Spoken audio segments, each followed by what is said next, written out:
Up next, we have Finding Paradise by Crrool. So take it away. All right, thank you, and hello everyone. I'm Crrool.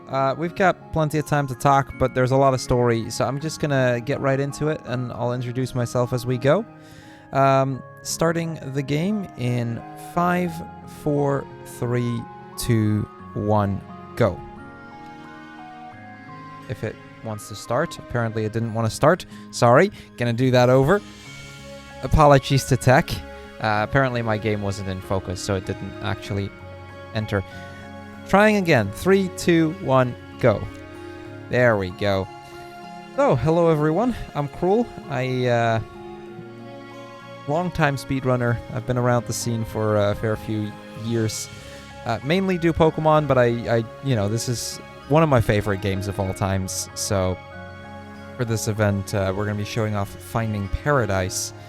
This is kind of an unknown game, but if you've ever played it, you'll probably know why I love this game so much. This game is absolutely beautiful. It is an RPG Maker game, and visually, it's nothing too special, but its story is absolutely amazing. So to briefly get started on the story here, we play as Dr. Neil Watts and Dr. Ava Rosaline, two people working for the Sigmund Corporation. Essentially, what our job is, we can go, like when somebody is about to die, somebody is about to pass away, we can go into their memories and make their final wish come true. Now, the way that we do that is we travel through their memories, piece by piece, figure out why they never made their final, or made their big wish come true, and then we try to change one little thing that causes them to believe that their final wish came true, even though it never actually did. So the idea is we go through their memories and we try and figure that out. Now, our client, his name is Colin. Colin is about to pass away, and I can promise you right now that by the end of the game, he will be dead. That's not much of a spoiler, but what we're going to do is we're going to go to his place, and we are going to try and figure out what he wants, and we're going to try and figure out how to get that done.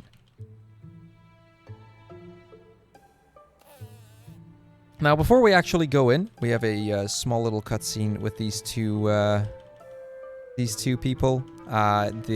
One of them threw the toy from the other into the lake. The way that we're going to solve that is, we can select who we want to have help here. It doesn't matter too much.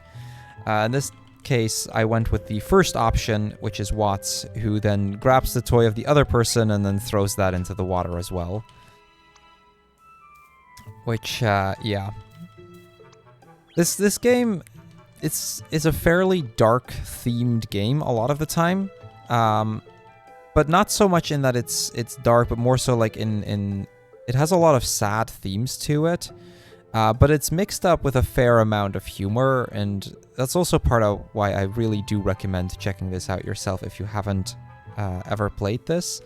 I'm gonna go over the main points in the story, and I'll explain what's going on for the majority of it, but there are a lot of little nuances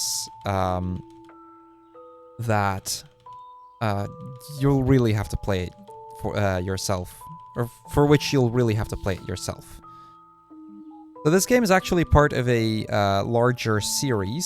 The prequel to this is To the Moon. You've got To the Moon, A Bird Story, this one, and then a fourth game scheduled to release this year, which is Imposter Factory. So we get to the retirement home here. We're let in by the wife of Colin, and she does not seem very keen on us being here.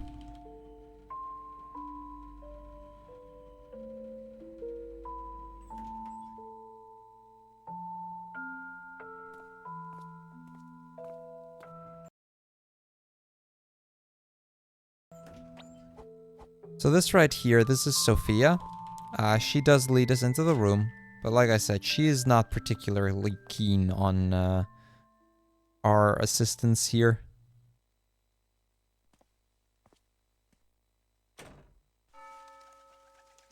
So that's the prologue, and thus we get to Act 1. Tell me, what do you want to change? So the game is split up in 3 acts. Act 1 being by far the longest one. In Act 1, we are going to go through Colin's memories and figure out pretty much all of his life. We learn who he was, what he did, what made him tick. All of the significant memories of his life we're going to be seeing.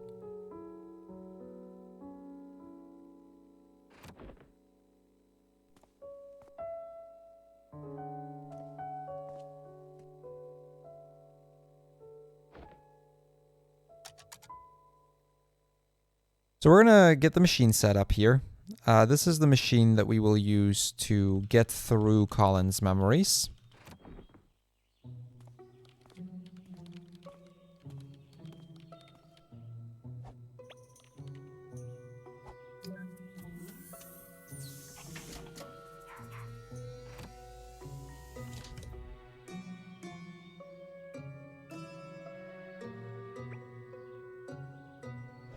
All right. So, in the meantime, we ask, we're going to be asking around what he wants. We hope that the wife or son will know what Colin's wish actually was, but they tell us that Colin never told them. So we don't actually know what Colin wants right now. I mean, we're going to go through his memories, so we're going to find out eventually. But that is going to kind of be playing a big role here as well. Colin doesn't actually seem to know what he wanted. We're also going to be meeting the doctor who's going to be taking care of Colin in his last days.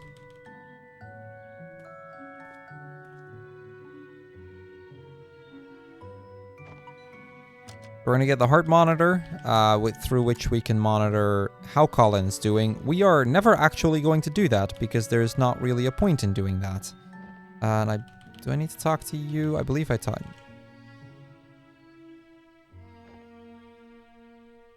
And we're going to take a quick tour of the house.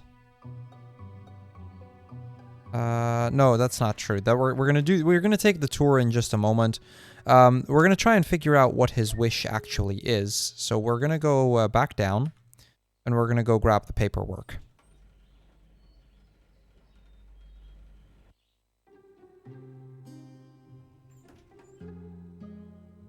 We're just basically slowly making our way back to the car.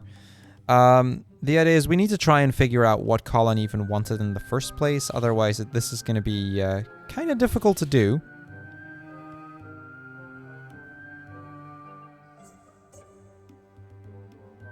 So it's really just a matter of trying to figure that out. Almost back at the car.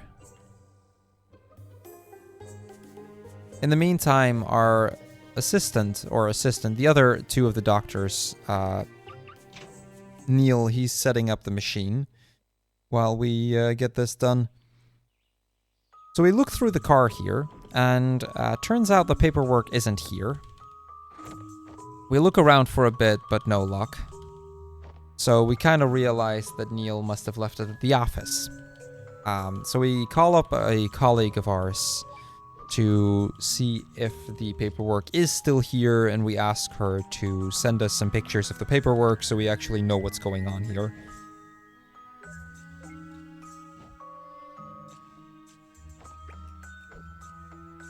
We also call back Neil to tell him, well, you kind of left the paperwork at the office. So it turns out it was indeed at the office. It was right on Neil's desk. And, well, initially she's planning to make some copies, but then she notices something in Neil's office. Again, I'm not going to go too much into what this part is. But as a result, she decides instead that she's going to just go see us. It's a nice day out for a ride. You know, it's all good. And she'll just deliver the paperwork to us. So early on in the game, we're going to be getting a bunch, in just a moment, we're going to be taking a quick tour of the house. And you'll notice we're going to get a lot of, like, little hints as to things to, for things to come. A lot of little things that are going to be playing a role later on in the game. As we learn a little bit about Colin. We're going to take Asher on a quick tour through the house. Asher is Colin's son.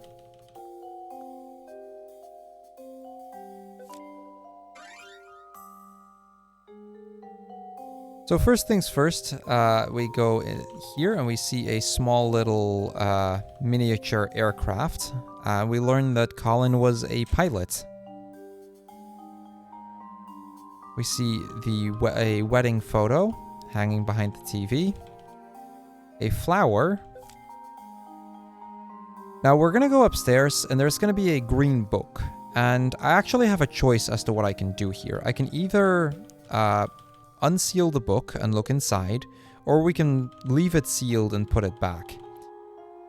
We are going to be just immediately putting it back because that's a little bit faster.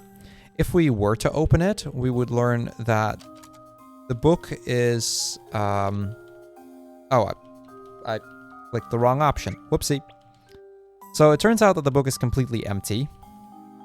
All of the pages are wrinkled and it definitely looks old, but there's nothing actually inside the book. And this is... that book especially is a big clue as to things to come. We're going to go through the kitchen. 2 more places we need to go. We need to put the toilet paper roll back at on the thing. This is kind of another one of those little moments of more like lighthearted humor between Watts and Rosaline.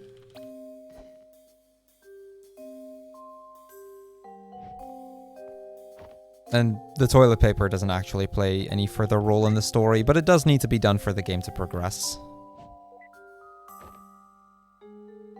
And then we have one more little thing up here, and that is the music instruments.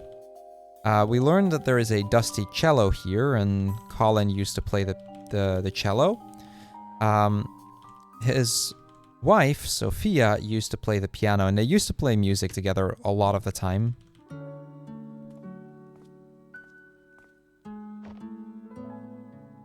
Now, to conclude things here, we're going to get to see the family photo album. We're just going to scroll through it very quickly, but we're going to get to see some very, very cute pictures of, you know, the good old times.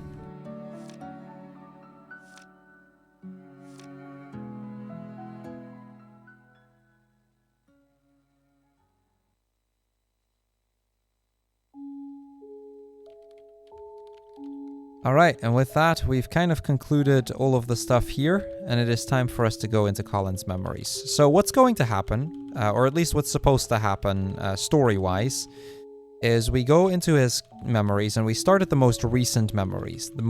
They generally call it the most recently accessible memory that he has. From there, we are going to have to find little mementos to help us travel back through time. Travel back from his old age to his youngest self, and then from there we can kind of link them together, make him change that one little thing that he wanted to change in his life. And this can be anywhere from a regret to something he's always wanted to do but never did. You know, all sorts of stuff like that.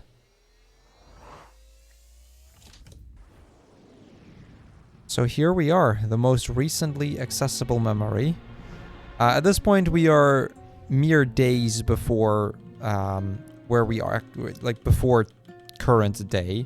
This is extremely recent.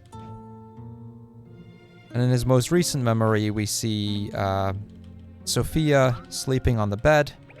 And we're going to go into the balcony. But before we do, we have character customization. Now, this is something we couldn't do in To the Moon, but we can do in Finding Paradise.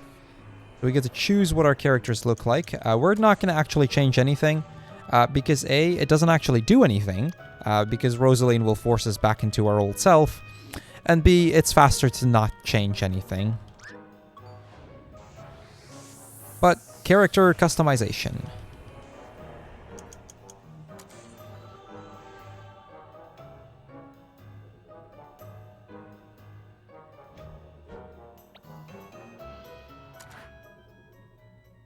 We also get explained that at the top of the screen we can see in what timeline, in what piece of Colin's time we are at, and that we are at an incredibly recent moment right now.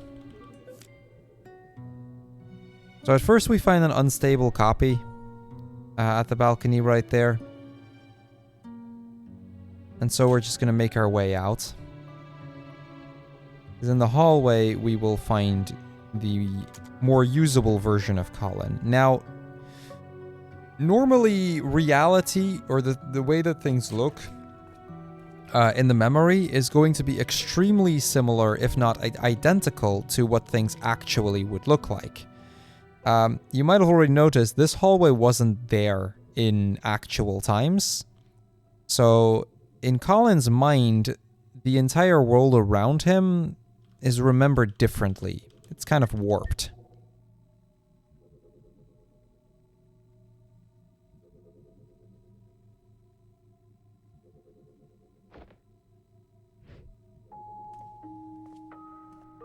So we meet Colin, and we introduce us as Dr. Ava Rosaline and Dr. von Matterhorn. Now, Dr. von Matterhorn, like, Colin immediately just calls out his name because we have our name tags on. And he kind of already knows that, you know, or that he's on his deathbed, and he asks how his family is handling things.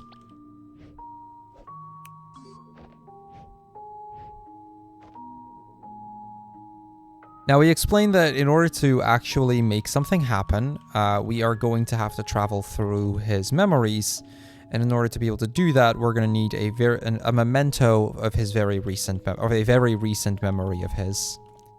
The memento that we're going to be given is the Sigmund contract, the contract that, you know, was used to basically employ us in the first place.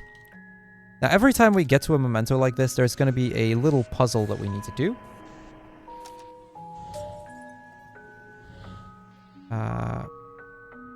That was the wrong one. I'll just do it like this. And then...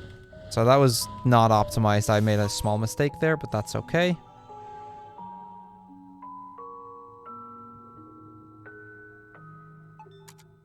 And then we can take the contract and actually travel through to the next memory.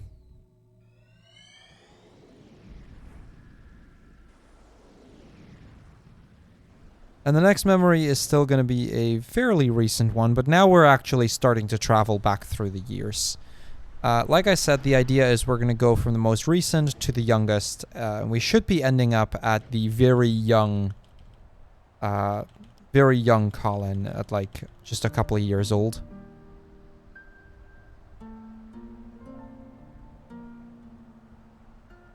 And we start right here at the Sigmund Corp. Now, this building isn't actually the building that Ava and Watts work in, but rather this place is where, you know, they help old people who would like their final memories of their life to be different. They kind of help them ease into it.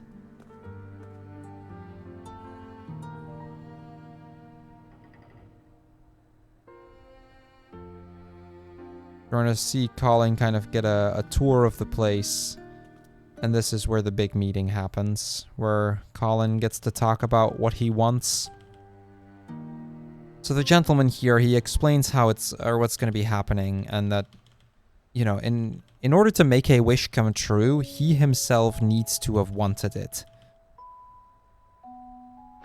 And he kind of says that, you know, he doesn't, like, he's not ungrateful for anything. He has regrets, but he doesn't mind the regrets. It's just he's not happy.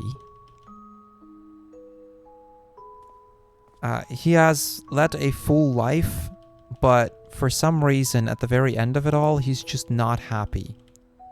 And his wish is actually fairly simple. He wants to die happy, but he wants to do it by changing nothing at all. Now, the gentleman does mention that there is going to be changes. Realistically speaking, there's always going to be something a little different. So they agree that instead of nothing at all, it's going to be as little as possible. Colin wants to live his life exactly the way he did, changing as little as possible, and just die happy. As a final request, he also asks that we do not tell his family of what his wish actually was. He kept that a secret from them up until his very death.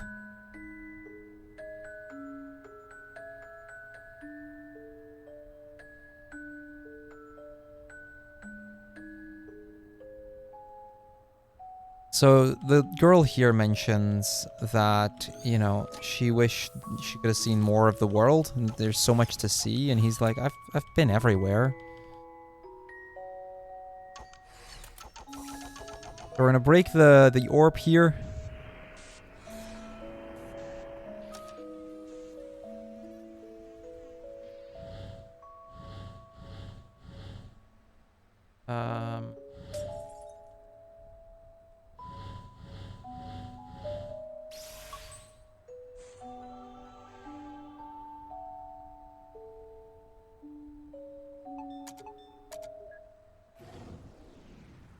Okay, time to go back to his next memory. This is not Stardew. This is a completely separate game series. Okay, so we travel back a little bit more. We're still fairly recent. This is like a couple years ago at most.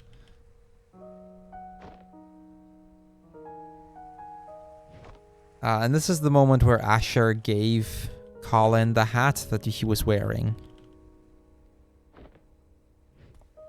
All the while, by the way, Colin and Sophia are kind of trying to set up Asher with a lady friend that they know through somebody they know. And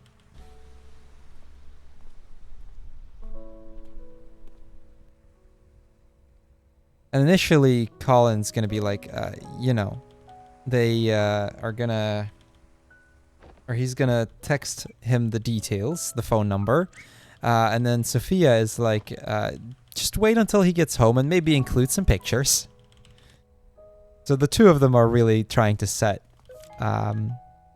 Asher up for a girl because they want grandkids.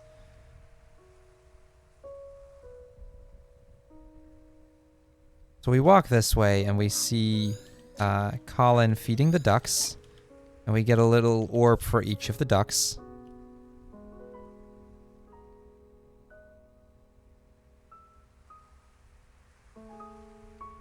And we end down here by the mailbox where Colin's having a chat with some other old folk that are living here.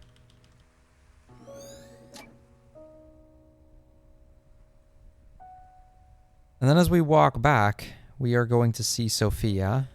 We're gonna oversee a chat that the two of them have. So we already know Sophia is not on board with the idea of Colin calling Sigmund Corp because she's worried about his happiness and, you know, in big part if he's happy with her. And she doesn't really understand why he would want to change things, but at this point she has accepted that if that's what he wants to do, she's going to not stand in his way. And she's going to allow him to call Sigmund Corp.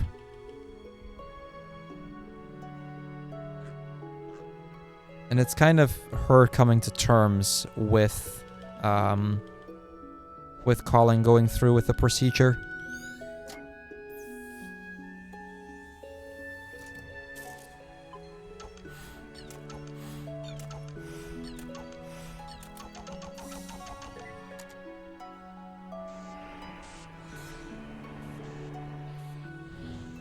Wait.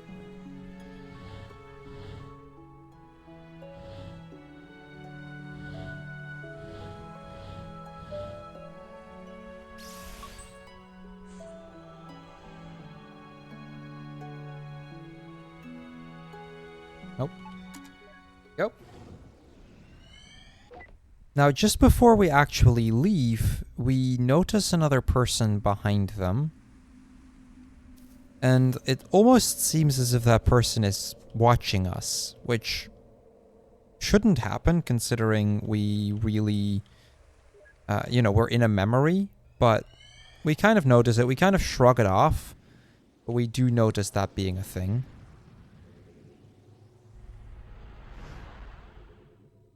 As a little side note, by the way, I hope the music is loud enough for everyone, because it is definitely a big part of the run, and it would be a or of the game, and it would be a shame if, you guys be missing out on that. So I figured I'd just ask that to chat, that the balancing is good like this. Otherwise, I can adjust slightly. So what's here kind of tells us everything we need to know, everything that's been, or that's happening in this scene.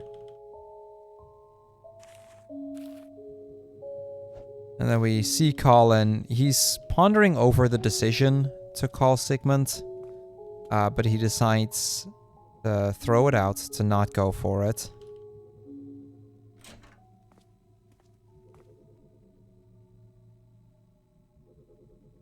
And here he's like, I'm not gonna do it. I'm not going to call them.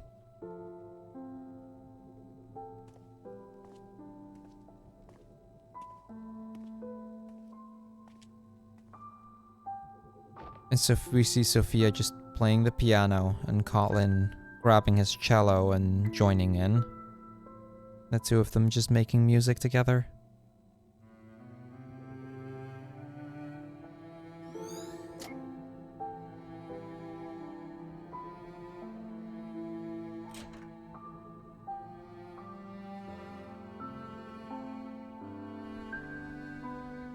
We also see Colin sitting on the balcony. And we see the green book. We're gonna come back to that in just a moment.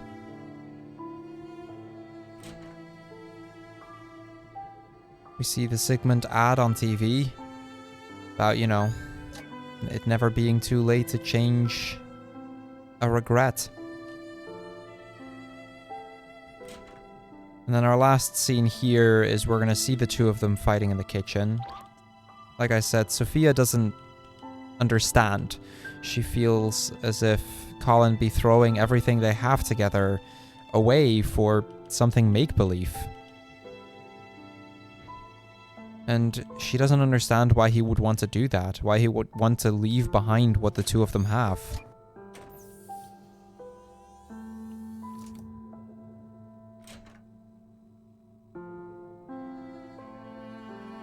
Okay, time for us to go do the next puzzle. In the meantime, Freya, if you have anything you want to talk about, now might be a good time.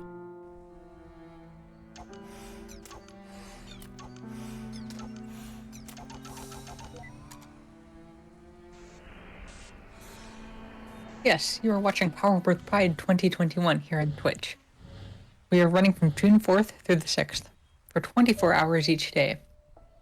We are benefiting the Trevor Project.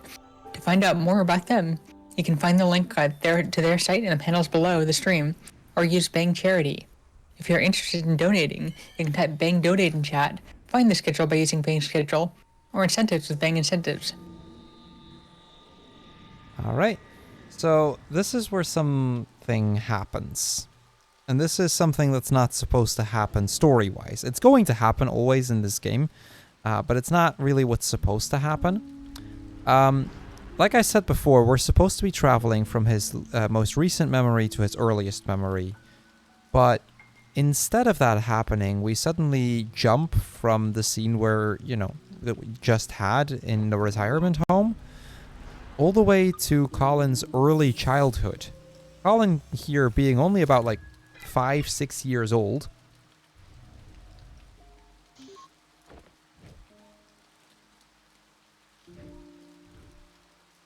And we don't really know why. We don't really understand it at this point. We do know that, you know, as it happens, we have not had all of the memories yet. There's definitely more that we need to see. We know that as a result of the fact that we can't link memories just yet. Now, this scene is actually in a bird story. A bird story is kind of the prologue to this game, and essentially what we see here is Colin's early childhood. We see that as a kid, Colin was home alone a lot. His parents would often be away, and he didn't really have any friends, so he'd be spending a lot of time by himself.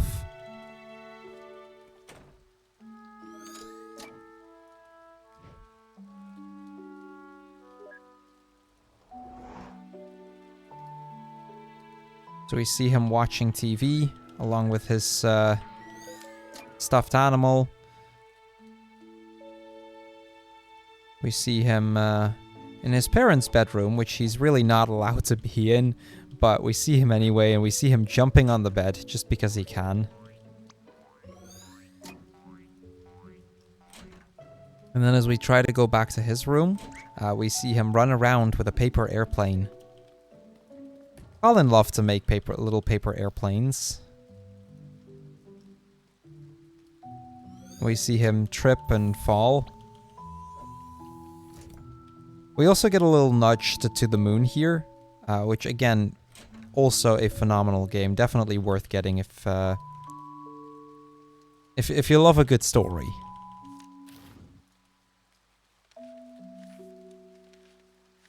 Yeah, we see him take a page out of the book, and we see him fold a paper airplane from it. Which right here is going to unlock our next little memory, or like our next memento.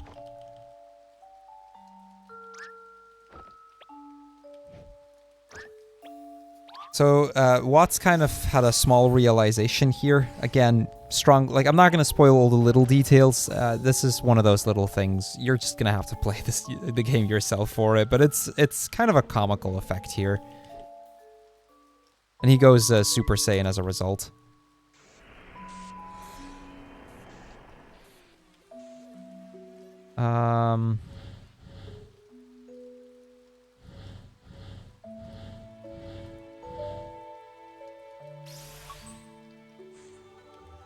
There we go.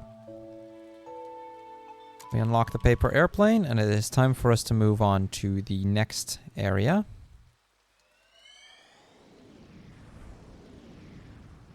And this time we're back in Colin's older days. This time around we're going to be seeing his last flight. So like I said earlier, Colin used to be a commercial pilot. And this is the last flight that he ever had as a pilot. Coincidentally, his first officer, it's his first big flight.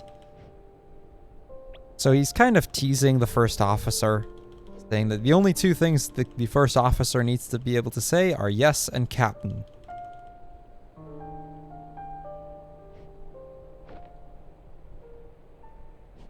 So Colin himself, he's gonna step out of the cockpit for a moment and go grab his family. Let them enjoy the view from up here.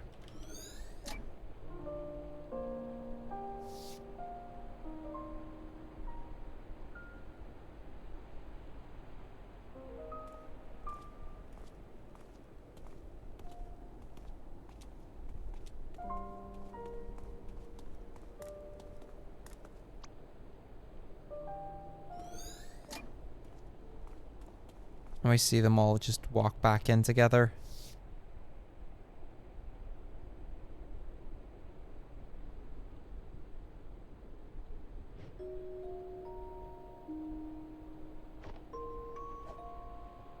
I just see them have like a nice moment together right here.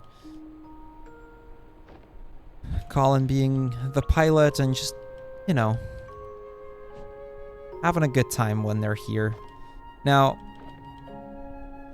they joke around a bit and they have some fun, and you know, they they get to see what Colin, or from where Colin works. And it's a good time, you know. We're gonna go back into the plane. As for the last two scenes will be after we've landed. We see Colin open the door and everyone passing them. We do learn here that the landing was a bit of a rocky landing. We learn that one of Colin's regrets was that his last landing wasn't a very good one. And we see him hand his this cello to from the baggage, and we learn that he himself also plays the cello. And that immediately gives us our next memento.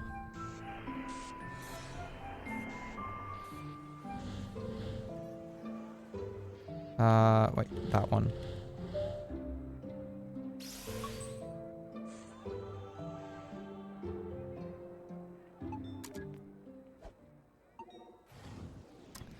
Alright, now that we've had the cello, it's time for us to move back in time again, and once again, we're going to be ending up in Colin's childhood. A little bit later in his childhood this time around. We see the first day that he actually got the cello. At this point, we've kind of started to figure out a little bit, or we've started to notice a pattern at least in what's going on. Yeah, the only instrument left as Colin was last in line was the cello. That's how he ended up with it.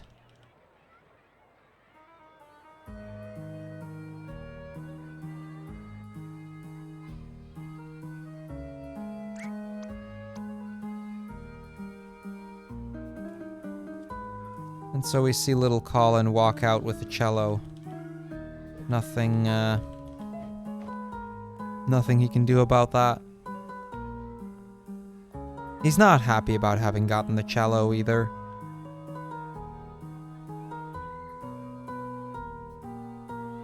Now, you may also notice that once again, the school looks very different from how you'd think a school would look. And that this is again one of those moments in Colin's memory where things are very different from how he remembers them and how they actually were. We also see him sitting alone on the thing, so we kind of realize, you know, Colin is a bit of a lonely kid. Didn't have any friends in school here.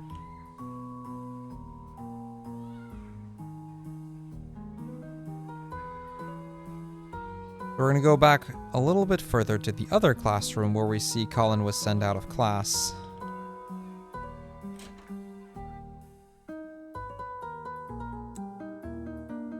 He wasn't exactly paying attention here.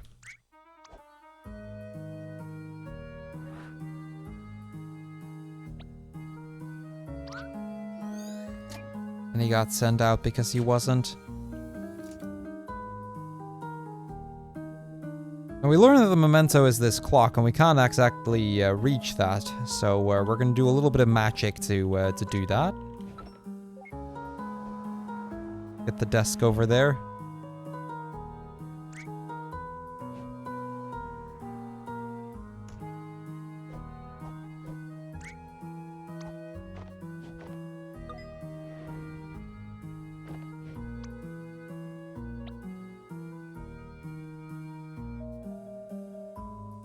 So we're going to get up here and interact with this clock, and that is going to give us our next step forward through memories.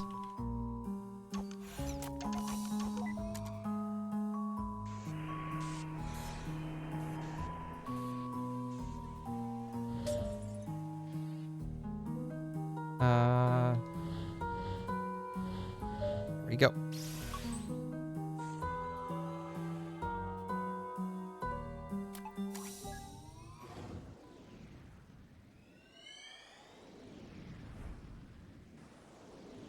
Alright, and so we get back to the retirement home, but this time around, they don't actually live here yet. This is one of the moments where we're going to see, we're going to see them get a tour of the house. Tour of the apartment. So we're going to get the full sales pitch of this place, but at this point, we've realize that there is a pattern to how we've been traveling through Colin's memories. We were supposed to go from old to young, and that started out okay, but then we jumped to young, and then back to old, and then back to young. And it's been kind of repeating, and it's kind of as if we're circling to an event that happened somewhere in Colin's life towards the middle. And we suspect that, and this is like Colin's like 20s basically, that event must have happened.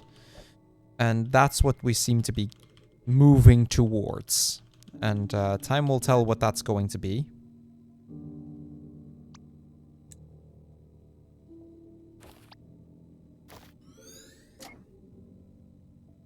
Yeah, we see them get the tour of the house, the kitchen, the main room. The guy is kind of not doing a great job of selling it, but he does really need to get this sale.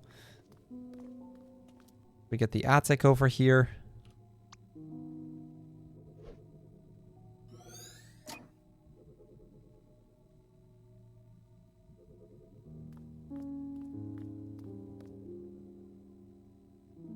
And then it's time to go where we know later on will be their bedroom. And we're gonna go get the balcony. Now, this apartment was supposed to be a lake view apartment. But, well, let's just say there's a literal building between this balcony and the lake. There is actually a lake behind that other building, but it's on the other side.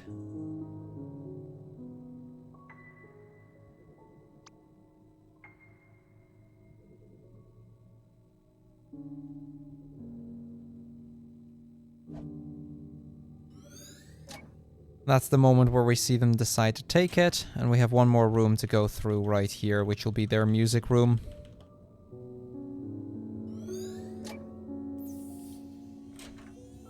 And we have this small little paper airplane over here. This is the brochure. Colin folded that into a little paper airplane.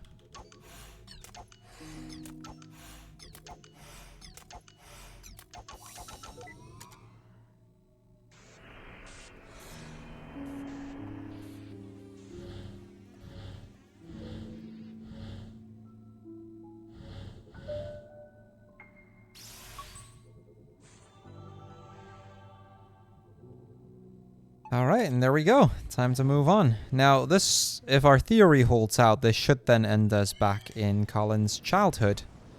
And indeed it does. So we see Colin, this is a little bit later in his childhood. Probably being about like 7, 8, 9 years old, give or take. And, still alone. Still with his family not really being anywhere. Still without having any friends. And that's when he does meet someone. It's a girl living across the street. And she just asks what he's doing up there.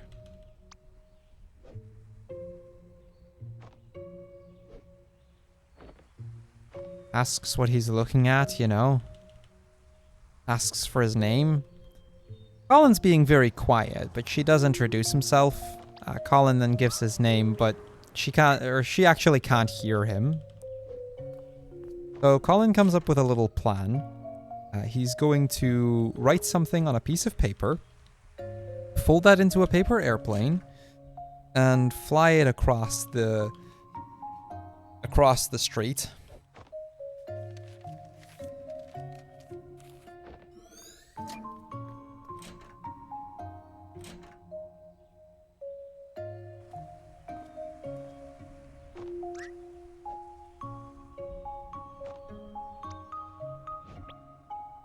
So he throws it, but, you know, of course it doesn't exactly work, and the paper airplane flies right back to him because of the wind. So he tries again. And again, it just flies back.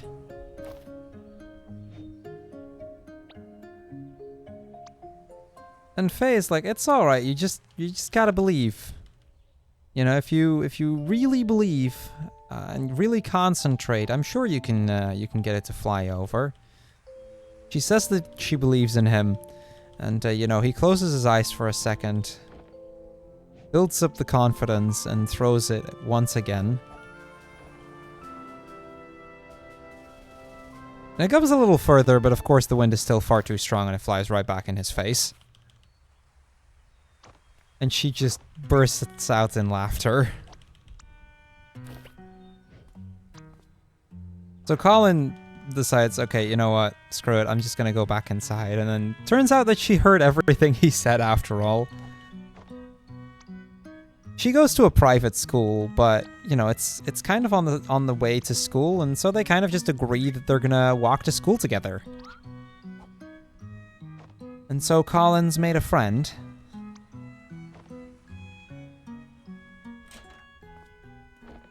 So she has to go back inside. We see her parents coming out and getting her back inside, and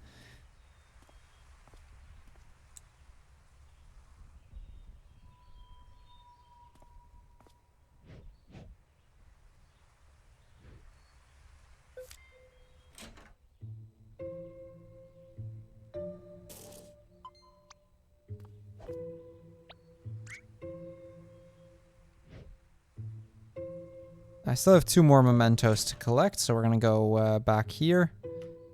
One of those is at the TV right here, as Colin's watching a show he used to watch very often.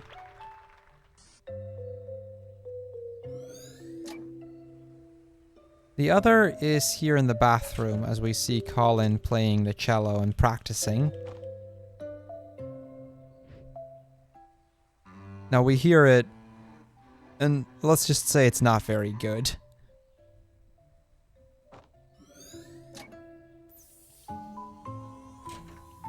But with that, we are going to go back and see Colin, and get the clock right here to help us move on to the next stage of his life.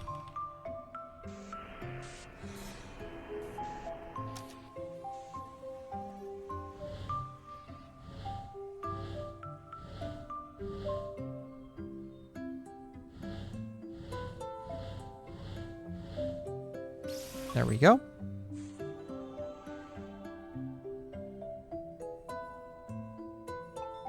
When we walked in, by the way, I don't know if you noticed, but we saw Colin all excited because he's finally got a friend. And so as we move on to Sophia's final performance. Sophia was a professional musician, professional pianist, and we see them prepare for her final performance, her final day on stage.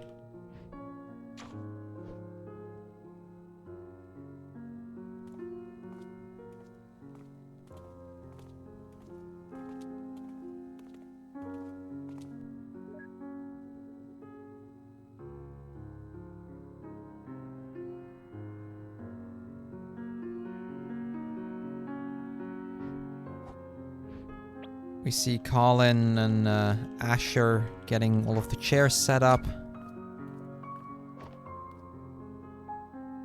Now we're gonna walk down and then walk back up, and we see things glitch just a little bit to the actual performance. Just a memory in a memory, so to speak.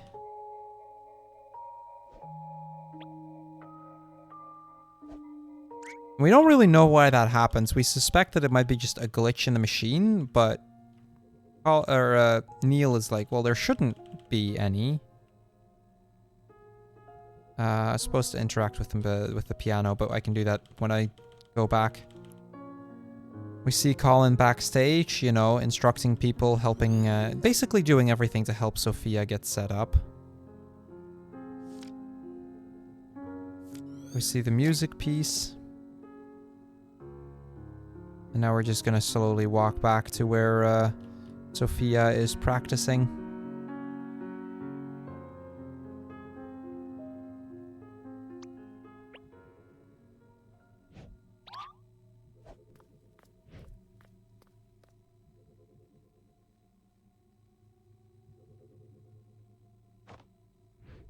We see the two of them just playing together. More so just to relax rather than to actually prepare. For Sophia, it doesn't really matter what she's playing. You know, she just wants to have a good time together.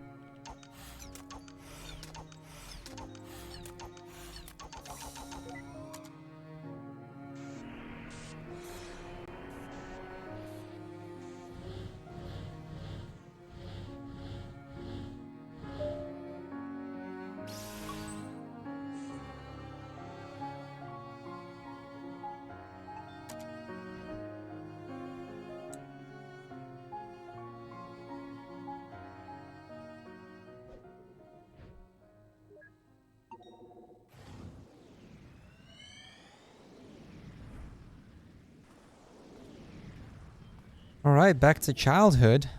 And this time around we see Colin walk up the mountain, but he looks a lot happier. Turns out he's walking up the mountain with Faye. Faye holding a violin. And they're walking up to practice together. Colin suggests a race to the top. And seems that Faye and Colin have really hit it off.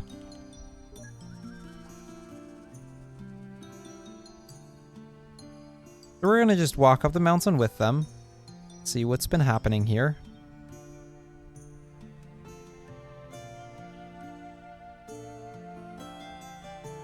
And right here we see Colin completely exhausted from running up the mountain. I mean, he is carrying that heavy cello. And Faye's like, well, this was your idea, so they decide to take a small break here. And I guess this is a good moment, Freya, if you want to talk about anything. Now might be a good moment. Yep, so there are some excellent shirts by the Yeti. Power Over the Pride has partnered with the Yeti to bring you shirts based on various runs throughout the event. These awesome designs will only be around as long as the marathon is, so make sure you pick them up now. $5 from each shirt sale goes directly to the Trevor Project. Visit theyeti.com to check them all out. And we have bought them all. They are amazing. Would highly recommend.